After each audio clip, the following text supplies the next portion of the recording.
자, 다시 시장하고, 현대오토모바일하고 LG 디스플레이에 대해서 다시 한번 좀 설명을 잠깐 드리겠습니다. 자, 앞서도 잠깐 언급드렸듯이, 지금, 선물 지수가 굉장히 변동성이 커요. 아침에 반등이 나왔다가, 막판에 외국인들 눌러대면서 지수가 밀렸고요. 그리고 다시 외국인들 매도가 만만하게 진정되면서 약간 올라가고 있는데 외국인이 안 들어와요. 그래서 주가가 일단 못 가고 있는 겁니다. 하지만 일봉으로 보게 되면 최근 국내 증시가 나흘 동안 조정폭이 커지고 있습니다. 일부러 눌러대고 있는 형태예요. 최근에 그 한국 증시는 외국인들이 계속해서 눌러대고 있는 그런 과정이다라고 제가 말씀드렸고, 외국인들이 주인인 장세다라고 그랬습니다. 그래서 외국인들이 미국 증시 올라가고 일본 증시 올라가도 외국인들이 일부러 시장을 눌러대면서 주가를 못 가게 계속해서 눌러대고 있는 그런 과정이 계속 진행이 되고 있는 거예요. 근데 시장이 크게 무너지진 않습니다. 코스피, 코스닥 지수, 특히 이제 코스피 지수가 3000선 상단 내지는 3000선 부근 정도 선에서 계속해서 못 가고 밀리죠. 밀립니다만 앞으로는 여기 2900까지 떨어질 가능성은 거의 없어요. 그리고 3000선에서 멀어지면 멀어질수록 3000선에서 밑으로 떨어지면 떨어질수록 반발 매수가 강하게 들어올 겁니다. 그러니까 이제 2900까지는 안 간다 보시면 되고, 제가 보기에는 아무리 봐도 이 장이 이제 충분하게 바닥은 쳤고요. 이 장은 조만간에 터질 것 같습니다. 이유는 모르겠어요. 이유는 어떤 재료가 나올지 모르겠습니다만 제가 보기엔 중국에서 호재가 나오거나 또 코로나 관련해서 뭔가 호재가 나오거나 할 건데, 일단 기술적으로는 이 장이 죽는 장은 절대 아닙니다. 죽는 장은 아니고 조만간에 살아날 수 있는 가능성이 매우 높아요. 그래서 현재 이 구간은 지수가 상승으로 가게 되면 앞으로 장은 대형주들이 장을 주도할 가능성이 높아요.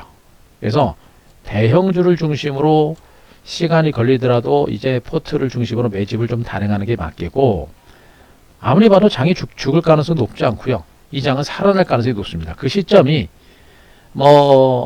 앞으로 하루가 될지 일주일이 될지 한 달 될지 두 달 될지는 그건 봐야 되겠습니다만, 그렇게 멀지 않은 시간 안에 장세가 조정을 끝내고 반등에 나설 가능성이 좀 높아 보이는 그런 위치다라고 보시는 게 좋을 것 같습니다. 그래서 현재 이 구간은 지수가 만만하게 살아날 때를 대비를 해서 유망 종목에 대해서 매집을 단행하는 이런 전략이 좋다라는 얘기고요. 그리고 제가 이제 여러분들한테 말씀드렸습니다만, 지수가 이렇게 횡보 장세가 나올 때는 실적과 성장 가치가 있고 경쟁력이 있는 종목들은 시장보다 빠르진 않습니다. 그렇게 많이 빠르진 않습니다만 그래도 시장 평균 대비 더 완만한 반등이 진행됩니다. 지수가 올라가는 상승장이면 종목이 급등이 나와요. 근데 지수가 못 가는 횡보장이면 저평가된 종목들은 완만하게 미미하게 올라가는 겁니다. 그래서 제가 최근에 올라가는 상승 초동기 종목들 중에서 이렇게 우상향으로 가는 종목에 대해서 관심을 갖고 이런 종목에 대해서 매집을 하고 우리가 관심을 갖자라고 말씀드렸던 이유가 바로 그거예요. 네, 그 대표적인 종목이 뭡니까? 바로 현대오토에버라는 이런 종목이 있죠, 여러분들. 네, 맞습니다. 현대오토에버는 이미 이제 요 구간부터 우리가 이제 매집에 들어간 상태고, 다른 종목군들에 비해서 이제 대형주 맥락에서 이 종목을 우리가 접근한 건데, 계속 강조했습니다만 지금 자율주행 자동차 시장이 이제 서서히 성장을 시작합니다. 전기차에 이어서 애플카를 선두로 해서 지금 중국에서 자율주행차가 굉장히 빠른 속도로 성장하고 있거든요. 그렇기 때문에 이 종목도 이 자율주행이라는 성장 가치가 분명히 부각이 되는 겁니다. 현대오토에버는 현대기아자동차 그룹의 유일한 소프트웨어 생산업체라고 제가 말씀드렸고, 그 소프트웨어 생산 업체들 중에서도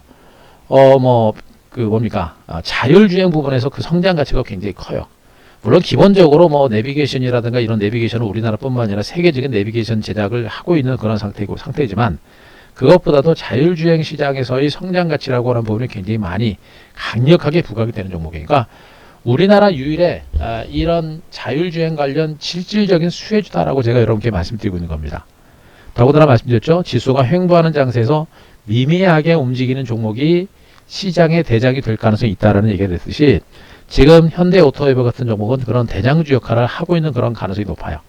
다만 대형주고 속도가 좀 늦다 보니까 좀 답답할 뿐이지 어떻습니까? 지금 이 현대오토웨버는 우리가 가지고 있는 종목 중에 수익률이 제일 좋아요. 그죠? 이런 거 보게 되면 현대오토에버라는 종목의 반등 장세는 단기적인 반등이 아니라 추세적인 반등이고, 단기를 쉬었다가 지금 다시 한번 5일 이평선에 올라왔기 때문에 앞으로 시세 분출이 좀 더 이어질 가능성이 높아요. 약간의 변동성이 있더라도 뭐 과거에도 요런 흐름을 보였었죠. 앞으로도 요런 흐름이 이어질 가능성이 높아요. 때문에 현대오토에버는 아직은 중기간쯤에서는 상승 초동기에 불과한 장세고, 앞서도 제가 얘기했듯이 전체적인 시장 자체가 여기서 무너지는 것보다는 쉬는 게 아니라 이제 조정이 거의 끝나가고 조만간에 회복될 수 있는 가능성이 크다고 봅니다. 그래서 지금 이 구간은 우리가 무서워할 게 아니라 이런 현대오토에버 같은 이런 대형주들을 중심으로 해서는 우리가 시세를 좀 크게 보고 한번 가져가 볼 필요가 있어요. 뭐 일부 로봇 관련주들, 일부 중소형 테마주들 계속해서 변동성 큰 상태에서 반등 나옵니다만, 중소형 테마주들 끝까지 들고 가기 굉장히 어려운 장세입니다. 이런 거 감안하게 되면 오히려 이렇게 현대오토에버처럼 이제 시작이고 중기적인 성장 가치가 있는 종목들이 안정적인 시세를 줄 가능성이 높아요. 이런 것들은 애지간해서는 크게 보고 볼만한 종목이고, 시세 분출이 이제 좀씩 탄력이 붙어질 수 있는 그런 가능성이 있으니까 급하게 보지 말고 크게 보고 대응하자, 이렇게 말씀드리겠습니다. 자, 그리고 LG 디스플레이는 두말하면 잔소리입니다. LG 디스플레이 같은 종목군들은 이제 OLED 시장이 이제 본격적으로 커지고 있는 겁니다. 과거에 LG 디스플레이가 OLED 투자하면서 굉장히 힘든 그런 나날들을 겪었는데, OLED 기술 개발과 OLED 디스플레이 투자하면서 이제 결실을 맺고 있는 겁니다. 결실을 맺고 있는 거예요. 중간에 이제 대형주들 이런 변동성 있는 부분들, 변동성이 나오는 부분이 이제 있어서 좀 부담이긴 한데, 이런 거 신경 쓰면 안 돼요. 이런 거 신경 쓰면 안 되고, LG 디스플레이는 올해 2022년 올해 OLED 시장에서 더 괄목할 만한 성장이 나올 겁니다. 그러니까 OLED 디스플레이 시장에서는 LG 디스플레이가 무려 99% 이상 시장 점유율을 보면서 세계 최고의 기업이에요, 여러분. 세계 최고의 기업. 근데 이 OLED TV 시장 자체, 그리고 OLED 디스플레이 시장 자체가 이제 막 성장 단계에 불과합니다. 그래서 삼성에서도 OLED 디스플레이 패널을 가지고 가다가 OLED TV를 양산을 할 가능성이 높기 때문에 앞으로 LG 디스플레이 같은 종목들의 성장 가치라고 하는 부분들도 굉장히 클 수밖에 없어요. 그러니까 OLED 시장, 전 세계 OLED 시장 자체를 LG 디스플레이가 장악을 하고 있기 때문에 그 성장 가치라고 하는 부분들은 대단히 크다라고 보시는 게 맞겠죠. 바로 이제 그겁니다.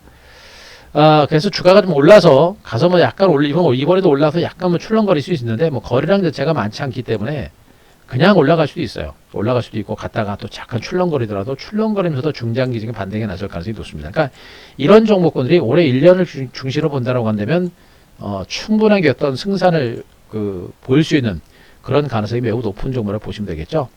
다만 지금 이제 월봉하고 주봉을 보게 되면 이제 직전 고점에 와 있기 때문에 요 구간에서 약간 쉬어갈 수는 있겠습니다만, 그러나 일봉으로 보게 되면 상승 기조가 오히려 탄력이 붙을 수도 있고, 조정이 나오더라도 조정의 폭은 깊지는 않을 겁니다. 어쨌든 간에 LG 디스플레이라는 종목도 주가가 전체적인 시장에 비해서 좀 올랐고 단기적으로 매물을 받을 수 있어도 중장기적인 전망 자체가 매우 긍정적이다라는 부분에 대해서 일단 포커스를 맞추시고 보시는 게 좋을 것 같아요. 그래서 LG 디스플레이도 다소간의 변동성이 있더라도 중기적인 전망 자체가 좋다라는 거, 그런 것들도 좀 체크를 좀 하시면 됩니다.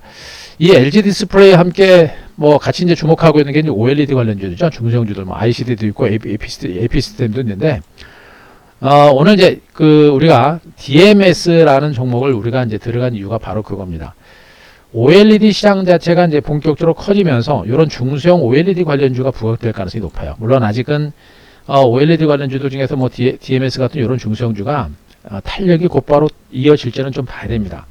왜 그러냐면 요즘에 수급 자체가 워낙에 속임수들이 많아요. 속임수들이 많습니다. 그래서 곧바로 이을지 모르겠습니다만, 하지만 DMS라는 종목은 퍼가 5배에 불과한 종목이고 중국의 OLED 부품을 생산하는 생산업체이기 때문에 중국의 OLED 생산업체들을 중심으로 한 매출 증가세가 굉장히 가파라요. 굉장히 실적이 좋습니다. 그래서 이런 중소형주들은 이렇게 대바닥을 찍고 징글징글하지만 결국엔 야금야금 시세가 날 수 있는 가능성이 높죠. 바닥권 종목이지만 이런 OLED 중소형 관련주들에 대해서도 우리가 주목을 할 필요는 있다라는 것도 생각하시면 됩니다. 그래서 언제 털지 몰라요. 길목을 잡고 기다릴 수밖에 없는 것이고 반등이 나오고 있기 때문에 이런 반등은 분명히 의미가 있는 그런 반등이 될 거다. 이런 관점으로 보셔도 될 것 같습니다. 그래서 지금 우리가 보고 있고 대응하고 있는 종목들의 흐름 자체는 상당히 견조하다 이렇게 좀 보실 수가 있겠고요.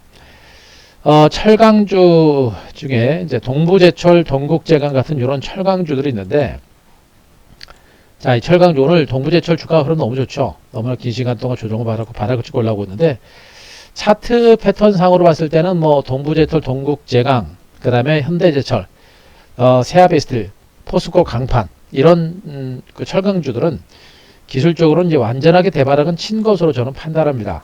예, 그리고 퍼를 기준으로 지난 올해 실적을 기준으로 해서 퍼가 뭐 3배 정도밖에 안 되는 절대로 저평가된 그런 종목들이에요.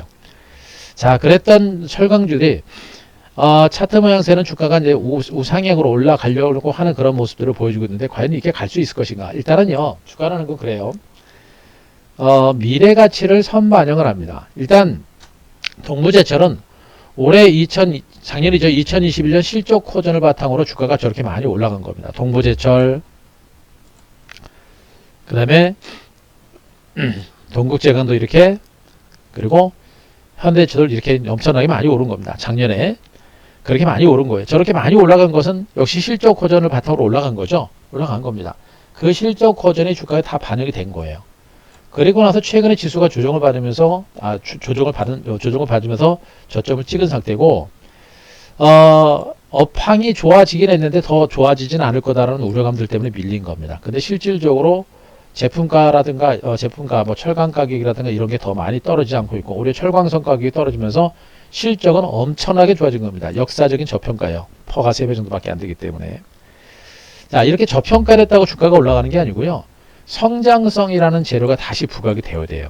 단순하게 저평가돼 가지고 주가가 많이 빠진 종목들은 올라가는 게 잠깐 올라가는 게 올라가고 맙니다. 그러나 성장성이라는 부분이 다시 한번 부각이 되게 되면 저평가된 부분들이 굉장히 빠른 속도로 개선될 수 있는 가능성이 높아요. 근데 이 성장성이라는 부분을 어떻게 됩니까? 철강 수요가 늘어나야 되는 건데, 우리나라 자체적으로 부동산 시장이 조금씩 침체 국면에 접어들고 있습니다만, 새로운 이제 뭡니까? 아파트 공급 물량 확대를 계속해서 뭐 이제 새로운 그 대통령 후보들이 공약으로 내놓고 있는 그런 과정들이죠. 그래서 아파트 공급이 계속해서 올해도 확대가 될 수 있는 그런 가능성이 높은 상태고, 중국이 지금 홍다 사태로 인해서 경기가 많이 안 좋은 상태입니다. 그러나 중국에서는 조만간에 경기 부양을 내놓을 수밖에 없습니다. 2022년 올해는 반드시 경기 부양 대책을 내놓을 가능성이 굉장히 높아요. 경기 부양 대책을 내놓게 되면 부동산 시장 부양 대책도 굉장히 내놓을 수 있고요. 다만 중국이 탄소 저감과 관련된 정책들 때문에 철강 업체들을 굉장히 많이 없앴습니다. 규제를 굉장히 많이 했어요. 그래서 오히려 중국의 어떤 그 철강 업체들에 대한 규제가 우리나라 철강 업체들에 대한 반사이익으로 올 수 있는 가능성이 굉장히 높기 때문에 성장성이라는 부분이 다시 2022년 회복될 수 있는 가능성이 높아요. 성장성이 부각되게 되면 이 저평가된 부분들이 굉장히 빠른 속도로 회복될 가능성이 높거든요. 이런 측면을 보게 되면 이 철강주들은 지금 이 구간 너무나 지루하고 답답한 것처럼 보입니다만, 이렇게 고개를 들고 있는 구간에서는 일단 발을 담그는 게 필요해요. 발을 담그는 게 필요합니다. 그래서 동부제철이라든가 뭐 동국제강이라든가 현대제철 같은 이런 철강주들도 절대적인 저평가된 상태에서 올해 성장 가치라는 부분이 부각될 수 있기 때문에 우리가 주목을 해볼 필요는 있겠다. 이런 관점으로 보시면 될 것 같습니다. 그리고 하나 에어로스페이스, 그다음에 이제 인텔란테크, 세트레가이 같은 이런 우주 항공 관련주들도 제가 이제 꾸준하게 주목을 하고 있고 긍정적으로 보고 있는 그런 섹터들이기 때문에 이쪽 섹터를 중심으로 한 어떤 반격의 흐름들은 당분간 이어질 겁니다. 제가 말씀드렸죠. 인텔란테크처럼 살아있는 종목, 빨리 안 가더라도 이렇게 우상향으로 살아있는 종목들이 계속 간다랬죠. 간다랬습니다. 그래서 우주항공 테마도 올해 2022년에 새로운 성장 섹터가 될 가능성이 높기 때문에 우주항공 테마에 대한 관심도 계속해서 이어가고 있는 거니까 그 점을 아시고요. 여러분들, 자, 시장의 흐름, 이 시장은 제가 아무리 봐도 뭐 죽을 장은 아닙니다. 죽을 장은 아니고 살아날 수 있는 그런 가능성이 매우 높으니까 자신 있게 시장을 보자. 이렇게 제가 계속 말씀드리겠습니다. 자, 아시겠죠?